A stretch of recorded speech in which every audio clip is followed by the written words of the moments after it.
Una chamarra muy bonita amarilla y después del otro lado en esa fila. ¿Cuál es tu nombre? Perdóname. Ah, sí, te la doy después, ya que ahorita se la di a nuestra... Contreras, de pie de página. Gracias por la chamarra, me la puse para que me vieran. Está muy bonita la chamarra.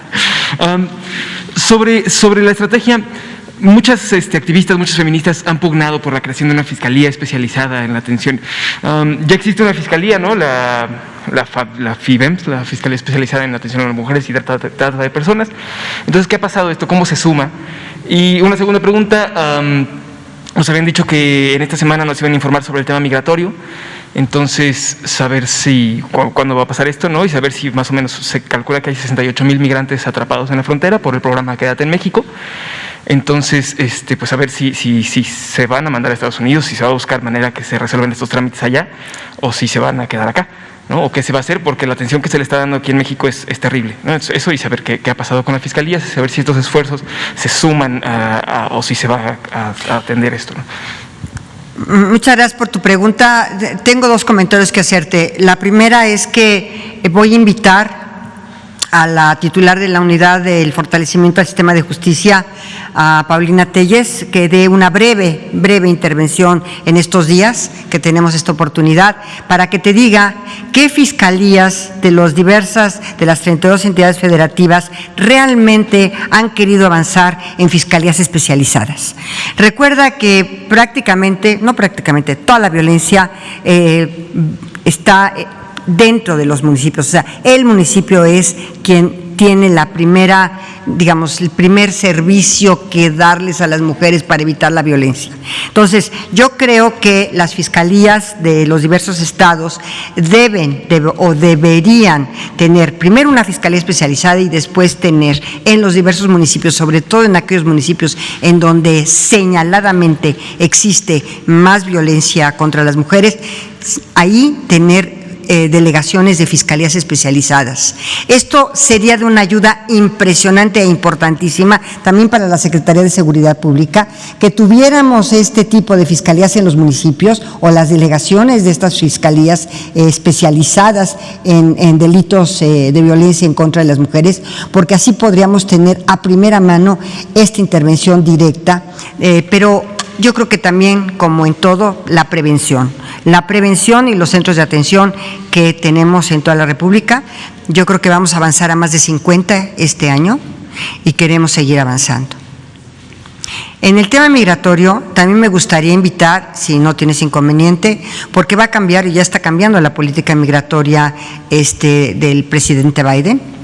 Me gustaría invitar al comisionado, a Francisco Garduño, a que también tuviera una breve intervención sobre qué está pasando y qué está aconteciendo con nuestra nueva política migratoria que ya planteó y que además ha firmado ya varias órdenes ejecutivas el presidente Biden respecto a un cambio importante en la conducción de la política migratoria en Estados Unidos. Por ejemplo, la protección de los Dreamers, por ejemplo, erradicar ya Remain in México o Remain en otros países, y desde luego también la posibilidad de que desde sus países de origen puedan solicitar asilo. En fin, hay un cambio en la política migratoria de los Estados Unidos porque, como todos sabemos, básicamente nuestro flujo migratorio es tránsito hacia los Estados Unidos. Y desde luego también tenemos ahí un tema de que se ha incrementado el número de mexicanos también que ha pasado la frontera para buscar otras oportunidades en los Estados Unidos. Menciono que va a invitar al titular de la Secretaría de Migración, a Francisco Garduño. Mira, sabes que si te puedes, es que a veces de por sí. Gracias, sí. Voy a intentar hablar más pausado también. Menciona que va a invitar a Francisco Garduño, el titular del Instituto Nacional de Migración. El que había llevado la estrategia migratoria de facto había sido el secretario de Relaciones Exteriores, Marcelo Ebrard. Entonces, saber si con el cambio de paradigma de la llegada de Biden en México va a cambiar. No, también él está porque él tiene las relaciones bilaterales, pero sin duda alguna el Instituto Nacional de Migración es una coordinación con la Secretaría de Relaciones Exteriores, inclusive con todas las instituciones del Estado mexicano para atender el problema migratorio. Desde luego, nosotros tenemos que tener una transversalidad en todas las políticas públicas que involucren a todas las instituciones del Estado mexicano para atender un problema específico, como puede ser la violencia de género, como puede ser el problema migratorio. Es una transversalidad en las acciones del gobierno federal. A ver, tú, que también traes una bonita chamarra. Gracias, secretaria. Buenos días, Dalila Escobar, de A Tiempo TV. Yo quiero insistir en un tema que es importantísimo para las mujeres y que es de lo que ahorita estaban hablando, que es el asunto del aborto. Y dado que la criminalización de las mujeres por su derecho a decidir precisamente sobre la maternidad, pues es una forma de violencia también, y dado que, bueno, pues un aborto gratuito y seguro es parte de los derechos que el Estado debe proveer a las mujeres, y bueno, además de que legalizar el aborto no es algo que obligue a todas las mujeres a abortar, pero el no legalizarlo sí obliga a mujeres a ir o a la muerte o a la cárcel. Preguntarle, insistirle en este tema, sobre todo porque conocemos precisamente su postura, si usted no iría porque haya un código penal único en esta materia, es decir, que se legisle desde la Cámara de Diputados. ¿Usted acompaña esta iniciativa? El Código Penal único requiere de una reforma constitucional en el artículo 73. Entonces, ojalá caminemos hacia un Código Penal único, como ya tenemos un Código Nacional de Procedimientos Penales, como ya también estamos por en las diversas cámaras a empujar y presentar y promover un Código Nacional de Procedimientos Civiles, y desde luego tendríamos que también ir hacia hacia un Código Nacional penal, ya no penal federal, sino nacional, un Código Penal único. Ahí la discusión será muy importante sobre la tipificación de diversos delitos. El delito concretamente que tú señalas sobre la posibilidad de que no se penalice, es decir, que no se lleve a la cárcel a las mujeres, que no se les sujete un proceso penal, pues estará en manos, por supuesto, de los legisladores el hecho que ellos consideren, una vez reformado el artículo 73 constitucional y con la posibilidad de que se legisle por el Congreso de la Unión, ahí las discusiones y obviamente el diálogo entre las diversas fuerzas políticas, entre las diversas maneras de pensar, pues será sumamente importante y muy interesante observar los argumentos que van a dar los diputados y los senadores al respecto. Secretario, ¿usted no le ha propuesto al presidente que envíe una iniciativa al respecto? Mira, yo creo que esta iniciativa del Código Penal único será muy interesante, porque no solamente va a estar en discusión la despenalización dentro de los 3 meses del tipo penal del aborto, sino que yo creo que van a estar en discusión muchísimos otros tipos penales. Por ejemplo, una vez que se regularice el tema de la cannabis, pues estará también a discusión dentro del mismo Código Penal único un tema muy importante sobre la criminalización o no de los consumidores. Bueno, los consumidores no están criminalizados, pero de la venta de la cannabis y otros muchos aspectos que creo que vamos a ir avanzando, como es un tipo de justicia terapéutica y la posibilidad de no tener a nuestros jóvenes y adolescentes privados de su libertad por tener una posesión de droga un poco más, un gramaje más permitido de lo que ahorita está permitido. Y yo creo que tenemos que avanzar en muchos temas cuando tengamos a la vista un Código Penal único, en qué conductas efectivamente se van a criminalizar y qué conductas no se van a criminalizar, y cuáles estarán sujetas a una justicia terapéutica, a una no privación de la libertad, sino a una situación de que pudieran realmente compurgar una resolución, una sentencia en su domicilio. En fin, tendremos que ver muchísimos aspectos de un Código Penal único y será muy interesante los argumentos que se tengan en el Congreso de la Unión. Sobre este mismo tema, el último punto nada más que quería abordar, el asunto de ¿Qué hay sobre consultar este tipo de derechos? Porque es como si consultáramos el derecho que tienen las mujeres que sí quieren ser madres. ¿Qué opina usted al respecto? Es que no se van a consultar derechos, se van a establecer tipos penales. Y lo que se va a discutir no son los derechos no son discutibles. Los derechos no están más que en la Constitución, y los derechos, y más allá de la Constitución, en las convenciones internacionales y en otro tipo de legislación nacional e internacional. No, lo que se va a discutir son los tipos penales, la tipología penal y la criminalización o no de una conducta. Eso es lo que se está discutiendo. Sí, sobre todo se lo preguntaba porque, bueno, pues el presidente Andrés Manuel López Obrador había mencionado que pues precisamente iba a haber una consulta pues para saber qué podría pasar con el aborto. Solo por eso se lo estaba preguntando. Es decir, las mujeres, cuando el presidente habla de la consulta que las mujeres van a decidir, por supuesto, a través también de sus representantes, y van a decidir las feministas, pero van a decidir no sobre los derechos, sino van a decidir sobre un tipo penal específico. Okay. Y ya nada más en otro tema, es un segundo tema nada más, el asunto de lo que está sucediendo, secretaria, con los 19 cuerpos calcinados que se encontraron en Tamaulipas, saber si tiene el informe de si son migrantes, bueno, qué información tiene al respecto, porque bueno, incluso ya también el representante, la Oficina de Alto Comisionado de Naciones Unidas para los Derechos Humanos en México lo está comparando con lo que sucedió en San Fernando hace ya algunos años. Por ningún motivo es igual que lo que sucedió en San Fernando. Todos los días, a partir de que sucedió este evento, hemos estado en el Gabinete de Seguridad viendo los avances que se tienen sobre esta situación. Y te puedo decir con mucha seguridad que se ha avanzado, y que se ha avanzado muchísimo, que tenemos mucha información, aquí está la secretaria de Seguridad y Protección Ciudadana, no sé si quiera decir algo sobre esto, pero que tenemos mucha información, y si me permites, no dártela en este momento, porque tú sabes perfectamente que estas investigaciones tienen que llevarse a cabo en la mayor de las secrecías, pero sí te aseguro algo, no es un San Fernando. ¿Por qué? Porque estamos avanzando en la investigación de manera contundente. Y desde luego que no va a haber impunidad, eso sí, y también la identificación de los cuerpos, eso también. Gracias a ti.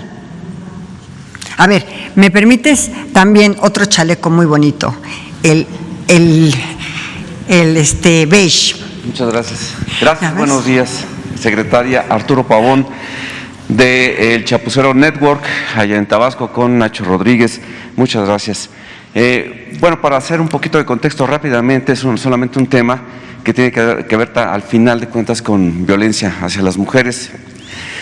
Entre los años 1784 y 1785, por un título virreinal se otorgó a la comunidad otomí cerca de 700 hectáreas para que la trabajaran. Se les reconoció ese derecho en esa época. Posteriormente, en la época de la Revolución, se les quitó y posteriormente se les volvió a entregar en la reforma agraria. Son 700 hectáreas que están en la zona de Jilotepec, es la comunidad Bodequín de los otomíes. Lamentablemente, en el 2012, algunos de sus líderes fueron apresados con falsos delitos fabricados, con la intención de que cedan esos terrenos a familiares de Enrique Peña Nieto, de su primo, el gobernador actual del Estado de México, de Arturo Montiel, y aparte otra parienta que es la que pone esas denuncias. La intención es apoderarse de esos terrenos y convertirlos en un centro turístico, incluso con un campo de golf. Aquí lamentablemente no solamente fueron a esos 4 líderes inicialmente, uno murió por los tormentos que le dieron en la cárcel y su poca atención que le dieron, ya falleció, quedan 3 desde esa época, y actualmente ya fueron detenidos más personas de la comunidad, incluso mujeres que ni siquiera estaban en una denuncia, no estaban sus nombres, pero fueron apresados. Han cumplido 1 año más, no se les ha sentenciado, ya los testimonios que se habían presentado por los testigos ya dijeron que ellos pues simplemente leyeron unas tarjetas que les pasaron para dar ese testimonio. Entonces, eso es lo que quería exponerle. ¿Qué se puede hacer al respecto? Gracias. Mira, esto será del conocimiento inmediato de la Unidad de Fortalecimiento del Sistema de Justicia para que la licenciada Paulina Telles se encargue de revisar este caso. Me parece un caso muy interesante, como también hemos resuelto la excarcelación de algunos otros temas muy similares. Si tú recordarás, también en el Estado de México tuvimos, el señor subsecretario Encinas dio cuenta también de es más, aquí estuvieron las personas que fueron excarceladas, obtuvieron su libertad, de verdad, por los mismos exactamente o caso muy similar al que estás tú planteando. Por los mismos hechos también quisieron ahí armarles todo un tipo de pruebas y de evidencias sembradas para poderlos inculpar y procesar de delitos que ellos no habían cometido, y que al final nosotros ayudamos muchísimo para que lograran su libertad. Y en este caso, si me das todos los datos, con mucho gusto lo veremos puntualmente. Quiero a ver, alguien de Reforma y del Universal también, para que podamos también tener aquí a los diarios más importantes. ¿De dónde? De Reforma, secretaria, ¿cómo está? Buenos días. Hola. ¿Qué tal? Me gustaría tocar un tema que planteaba el día de ayer, que es la intervención de la delincuencia organizada en el tema de los tanques de oxígeno. Me gustaría conocer el diagnóstico que el gobierno tiene de este fenómeno, en dónde se ha presentado y sobre todo qué va a hacer el gobierno para atender esta problemática, sobre todo en medio de esta pandemia y de la desesperación de la gente por conseguir tanques. Ya hemos detenido a varias personas, pero yo creo que si quieres platicar, mi querida Rosa Isela, sí se han detenido ya varias personas, están siendo procesadas. Sí, solamente decirle que ha habido varios casos de asaltos y que por lo menos en el 60% de los casos ha habido la detención y la consiguiente judicialización, y actualmente se encuentran tras las rejas. Me parece que podría la Secretaría en un rato más hacer algún informe al respecto, si la Secretaria de Gobernación así nos lo instruye, y podemos hacer el informe respectivo, porque efectivamente, bueno, no faltan algunos pillos que quieran precisamente pues actuar en un momento tan complicado, pero están las fiscalías estatales en los lugares donde ha ocurrido y la Guardia Nacional procediendo al respecto. Entonces, sí se han dado, pero sí hay una actuación de la autoridad. ¿Recuerden dónde se han dado estos casos? Les damos el reporte posteriormente, quiero ser muy puntual al respecto. ¿Habría acompañamiento o un operativo especial por parte de la Guardia Nacional en este tema? Cuando hubiera necesidad y si así lo piden, lo podríamos hacer. No es tampoco que se dé en todos los lugares, hay unos lugares específicos donde ha ocurrido. Para cerrar este tema, ¿qué tan grave es este fenómeno o qué tan extendido? No es tan grande, no es tan extendido hasta el momento. Por eso digo que han sido 3, 4 lugares en donde ha tenido este fenómeno, pero absolutamente es como otros delitos que ocurren en el país, y que cuando se atienden y se pone fin a la impunidad, pues dejan de ocurrir. Gracias, secretario. Si me permite un segundo tema, Estados Unidos anunció como nuevas medidas para los viajeros internacionales que se apliquen pruebas PCR de COVID. Esto ya está generando cierta confusión o problemática en los aeropuertos que vuelan hacia Estados Unidos. Preguntarle qué hará el gobierno de México ante esta situación, si valora la posibilidad de dialogar con el gobierno de Estados Unidos para revisar esta medida y sobre todo qué hará en los aeropuertos para que los pasajeros no tengan, digamos, tantos problemas. Sí, con mucho gusto. Miren, sé que el señor canciller, Marcelo Ebrard, está en un diálogo permanente con las autoridades norteamericanas para revisar este tema de la prueba PCR, pero también quisiera decirles que ya en México, en los aeropuertos, se están tomando medidas, digamos, para poder inclusive, hasta donde yo tengo entendido, practicar este tipo de pruebas. Ayer hablé con Miguel Torruco y con el ingeniero Arganis, para ver esto de los aeropuertos, pero desde luego sí te puedo decir que hay un diálogo permanente del Gobierno de México a través del canciller Marcelo Ebrard con los norteamericanos para ver el tipo de situación, los requisitos para poder volar a los Estados Unidos. Esto pues ya se alargó la pandemia más de lo que cualquier país hubiera pensado que se iba a alargar. Ayer se anunciaba la instalación de módulos para aplicación de estas pruebas en el aeropuerto capitalino. ¿Se replicaría esta medida en otros aeropuertos que vuelen a Estados Unidos? Sí, efectivamente, es lo que me informaron.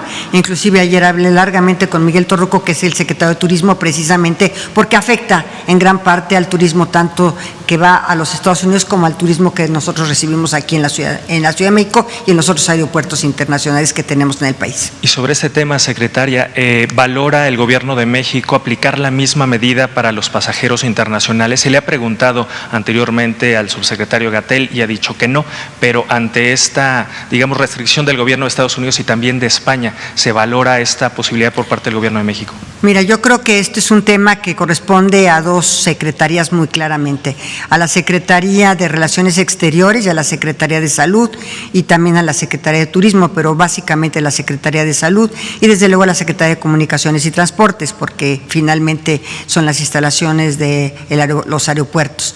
Entonces estarán seguramente dando una información mucho más precisa de lo que yo pudiera darte en este momento. Y solamente por último, Presidenta, cuestionarle sobre el estado de salud del presidente. Ya ayer se daba un reporte sobre el estado de salud. Sin embargo, conocer si en estas últimas horas sigue estable, sigue de la misma manera y atendiéndose en el Palacio. El presidente está estable, está bien, pero desde luego el vocero oficial para dar a conocer el tema de salud del presidente es el doctor Alcocer y el doctor Hugo López-Gatell. Gracias. Adelante y después hasta allá la chica de… Secretarias, buenos días, buenos días. Tiene que ver con mi pregunta, con una investigación que solicitó el presidente de México que se realizara en torno a un contrato multimillonario de 370 millones de pesos en la alcaldía de Cancún a una empresa que pues inventaron ahí una emergencia sanitaria. Y mientras se está realizando esta investigación, pues ya hay un juez federal, ya falló en contra, también echó atrás este contrato multimillonario en esta alcaldía. ¿Qué opinión le merece si se está combatiendo en ese sentido ahí la corrupción? Se llama Red Ambiental y está ligada a un político, Jorge Emilio González, el Niño Verde, y también en esa alcaldía hay abiertas por lo menos media docena de investigaciones en su contra por presunto desvío de recursos, lavado de dinero, y a ver si es posible que el titular de la Unidad de Inteligencia Financiera pudiera venir aquí a decirnos el estatus de estas investigaciones, sobre todo para despejar sospechas debido a que Santiago Nieto, el primo hermano de él, es el secretario técnico de esta alcaldía, poco para precisamente pues despejar estas dudas de que no haya contubernio. Secretaria, si me puede dar razón. Lo que tengo conocimiento de los hechos, sin embargo, bueno, pues tendríamos que darle oportunidad a los funcionarios que llevan estos asuntos de que vinieran a informar puntualmente. ¿Tienes alguna información? ¿No? Yo solamente a través de la prensa tengo esta información. Y el segundo tema, mi segunda pregunta tiene que ver con mujeres. Ustedes saben que el 80% de las trabajadoras del sindicato de Notimex pues han vivido en la intemperie, han vivido mucha violencia, han sufrido pues toda esta pandemia en casas de acampar. No se soluciona el conflicto todavía, la huelga. El presidente dijo que apenas se recuperara el vocero de COVID, estarían en posibilidad de reunirse también con las trabajadoras sindicalizadas. ¿Qué nos pueden decir? Si hay esa disposición a través de Jesús Ramírez Cuevas, de que se encuentren también, así como con San Juana Martínez, con las trabajadoras sindicalizadas, con la secretaria de ese sindicato.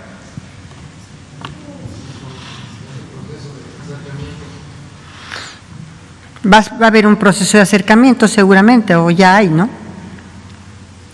Sí, hay un proceso de acercamiento, estamos viendo las propuestas. Se informará en su momento cuando ya las partes estén de un acuerdo, porque ahora estamos en ver qué condiciones se da ese acuerdo. Está en proceso el acuerdo y sí te puedo decir que cuando hay un problema, cuando hay un conflicto, y yo como juzgadora de 25 años te lo puedo decir, siempre hay que escuchar a las dos partes, hay que atender a las dos partes y hay que resolver el conflicto a través de una construcción de acuerdos. Entonces vamos a caminar sobre esto y desde luego escuchando sin duda siempre a las dos partes, porque siempre las dos partes tienen algo que decir y algo que proponer y algo que aportar y algo de qué quejarse y agraviarse. Ya le toca el turno entonces a las sindicalizadas. Lo que te puedo decir es que podemos ir caminando. Muy bien, muchas gracias. No hay nadie más de radio, ¿de qué? De algún radio. Yo te había dado la palabra hasta allá a ti y algún radio de Radio Fórmula también. Ah, bueno, a ver. Buenos días, secretaria. Radio Fórmula. Sara Pablo, de Grupo Fórmula. Preguntarle si valoraron o revisaron este informe del INEGI que habla de que agosto del año pasado ya eran más de 108,000 fallecimientos por COVID.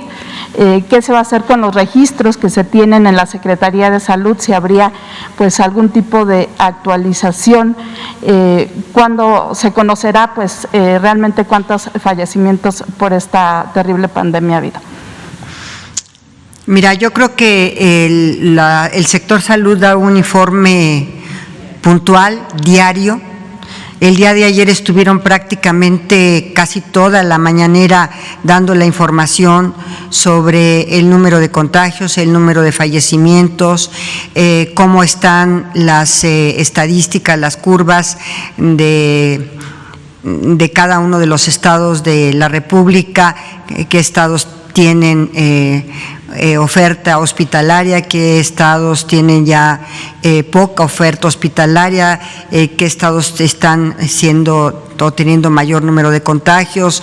En fin, yo creo que la información que tú estás pidiendo es una información en tiempo real que se da todos los días en la noche y que se tiene al alcance de cualquiera en la información sobre la pandemia.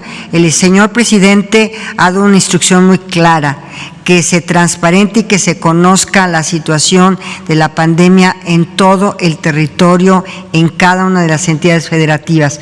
Y también decirte, estamos en comunicación permanente con los gobernadores en relación precisamente a sus entidades en el tema de la salud de los habitantes y de la pandemia. Eso sí te lo puedo decir. Me refería a este informe del INEGI. Si mira, si te puedes quitar un poquito esto porque a veces no te escucho bien. Claro, me refería a este informe del INEGI que se presentó justamente sobre los fallecimientos de COVID, si lo han ya revisado o todavía no. Desde luego que se revisa, si quieres decirle, Rosa Isela. Mira, en principio a reserva de darle la palabra a Rosa Isela, te puedo decir que el INEGI es obviamente es sumamente confiable y tiene mucho más herramientas que nosotros para dar a conocer datos muy reales y muy confiables. Pero a ver, adelante. Gracias. Que hemos estado ya en la revisión de los datos del INEGI, no solamente para los fallecimientos, sino para la incidencia delictiva, y que el día de mañana continuaremos con ese análisis precisamente frente a todos los integrantes del Gabinete de Seguridad, donde por supuesto está la Secretaría de Gobierno y otros compañeros miembros del gabinete, y tendremos algunas acciones respecto a qué nos dicen esos datos, esas cifras, ese trabajo tan importante que hace el INEGI anualmente. De lo que hemos llevado, por fortuna que han sido cifras positivas. Entonces vamos a seguir en el análisis de esos datos con mucho gusto y les damos la opinión posterior. Gracias. Y preguntarle, en el caso de la violencia intrafamiliar, se reportaba justo hace unos días que ha habido un incremento. ¿Esto se explicaría por el tema de la pandemia, por estar en este confinamiento?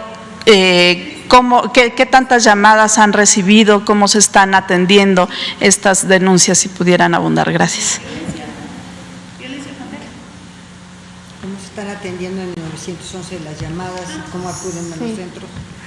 Sí, es muy importante esta pregunta y nos da oportunidad de decir que desde el inicio de la pandemia la señora secretaria instruyó que se reforzara el trabajo con el 911 del Centro Nacional de Información, que como ustedes saben está adscrito al Secretariado Ejecutivo del Sistema Nacional de Seguridad.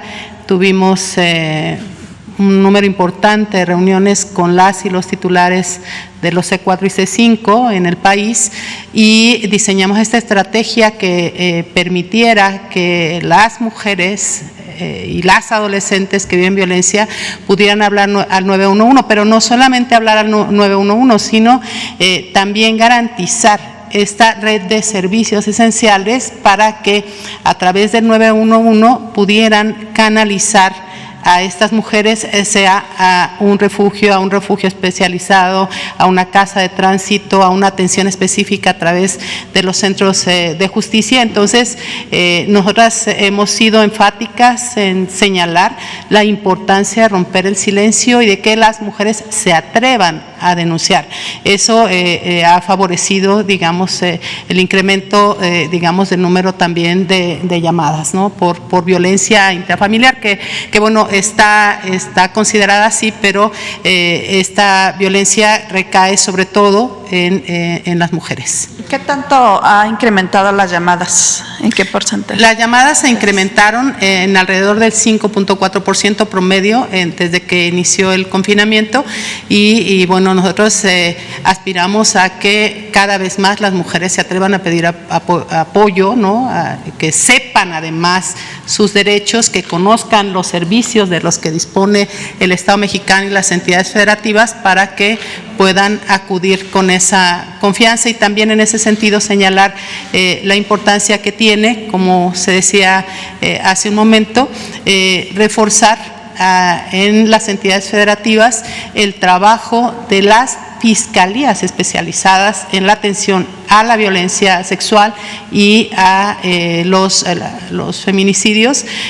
Casi en todo el país hay 2 fiscalías básicamente dedicadas a la atención de estos delitos y nosotras hemos podido constatar que en aquellas entidades en donde las fiscalías especializadas funcionan bien, tienen, digamos, personal suficiente y tienen protocolos que están implementando de manera adecuada, entonces baja la impunidad. y es mayor el número de casos que logran judicializarse y sentenciarse.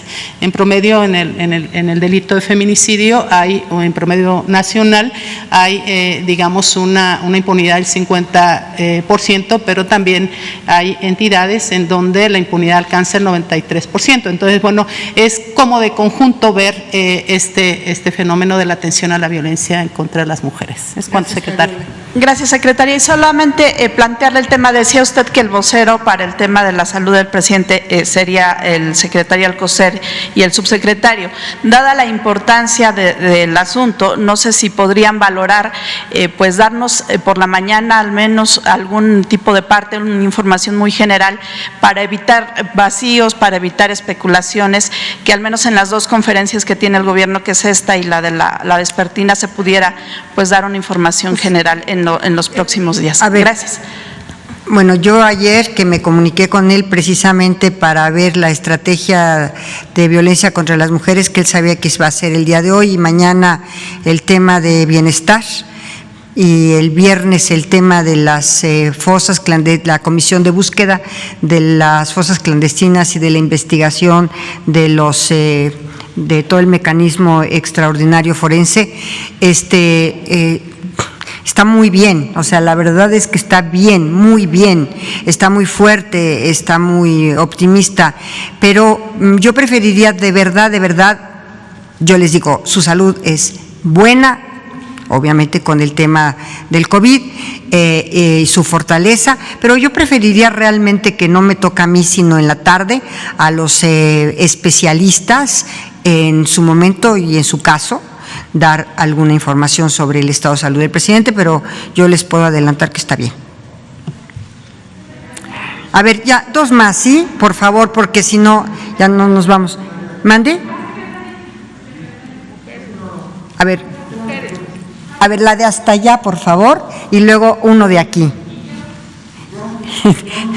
Dos más, nada más, ¿verdad? Porque si no, nos vamos a tardar muchísimo. A ver.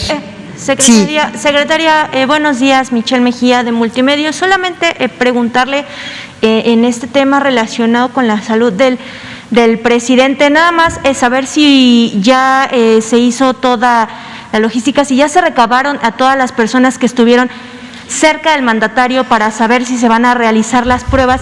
En el caso de usted, ya nos comentó que se hizo la prueba el domingo, pero ¿se volvería a realizar esta prueba dado todos los protocolos de sanidad? Y en el caso de la secretaria de Seguridad, que ella estuvo el domingo con el mandatario, ¿cuál es el protocolo que ella va a seguir? Sí, y en el caso también de la ayudante. Hoy me voy a hacer la prueba en la tarde, voy a hacerme la prueba de los 4 o 5 días posteriores, pero créeme que en todas las pruebas que yo me he practicado durante la pandemia, todas he sido afortunadamente negativa, todas, y yo esperaría que esta tarde también fuera negativa mi prueba, y desde luego la daré a conocer de inmediato mi estado de salud, por supuesto. Dicen que hasta di a conocer mi edad, y que no lo oculto, además. Gracias. Y nada más saber si el protocolo de la Secretaría de Seguridad.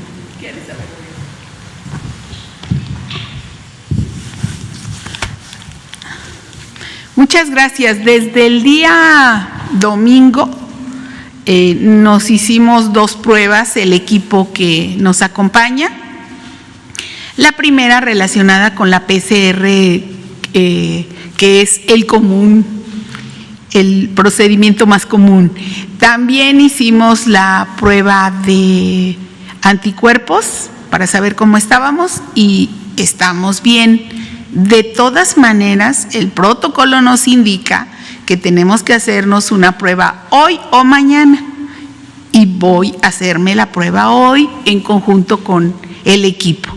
Estamos en constante monitoreo y siguiendo las normas, las reglas que nos dicta la Secretaría de Salud. Insistir en qué casos lo marca el protocolo, porque en algunos casos algunos funcionarios sí tuvieron que pues guardarse en casa y otros pues sí están continuando con sus actividades.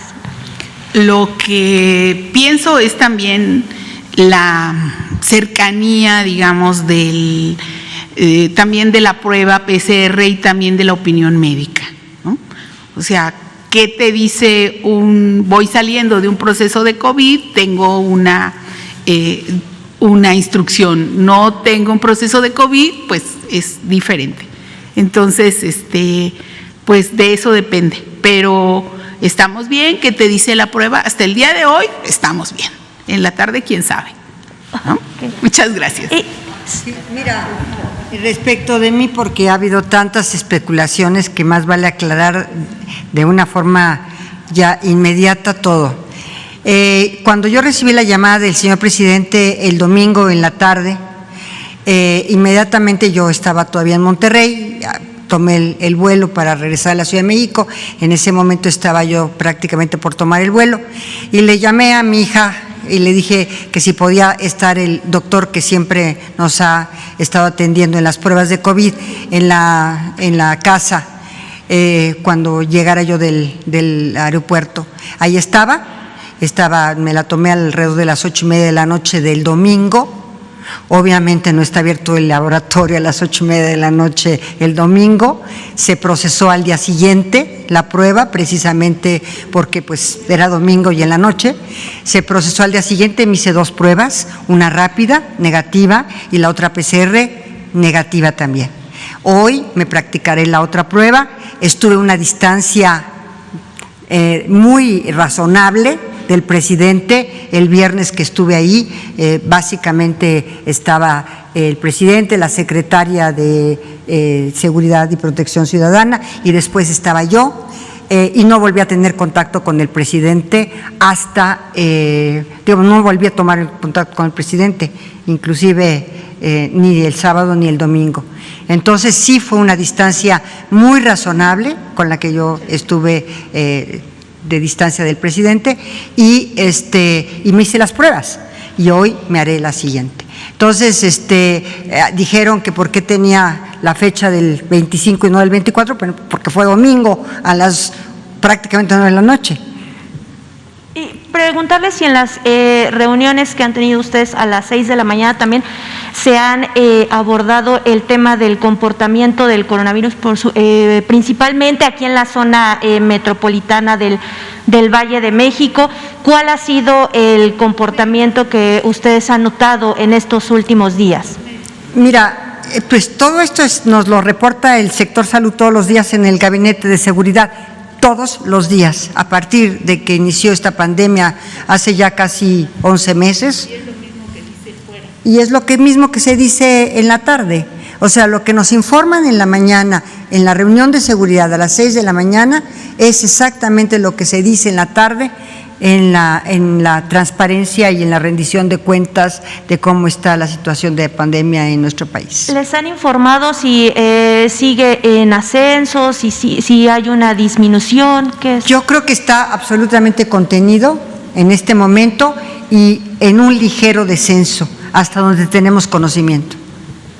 Muchas gracias. Y ya para terminar, a ver, otro medio de comunicación, Jesús, el que está allá atrás. Gracias, secretaria. Buenos días. Juan Becerra Costa, de Capital 21. Pues el tema que traigo hoy es algo que se habló en este mismo lugar hace unos días, que tiene que ver con los contratos millonarios que se dieron a empresas privadas que operan centros de readaptación social en el país. Y sobre este tema en Capital 21 tuvimos a la mano datos que muestran pues una parte muy negativa de ello en un centro penitenciario, en un penal. Se trata del Ceferezo número 17 de Michoacán, operado por una empresa llamada Prodemex, en el que se les negó el agua a los internos, a los reclusos, el agua potable, causando con ello datos documentados de problemas de salud.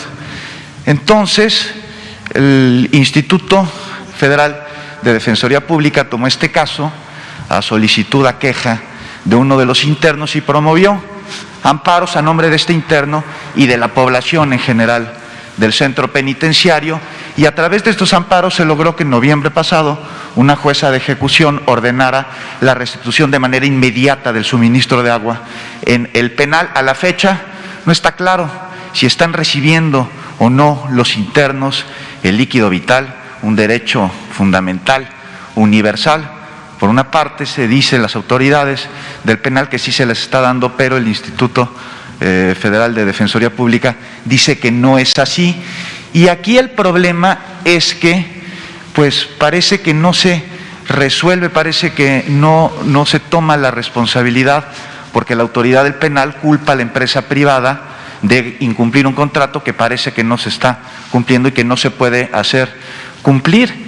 Entonces, pues sobre esto, yo le pregunto de primera instancia qué puede hacer la Federación para resolver este problema y pues otorgarles el agua, este derecho a los internos que se les arrebató.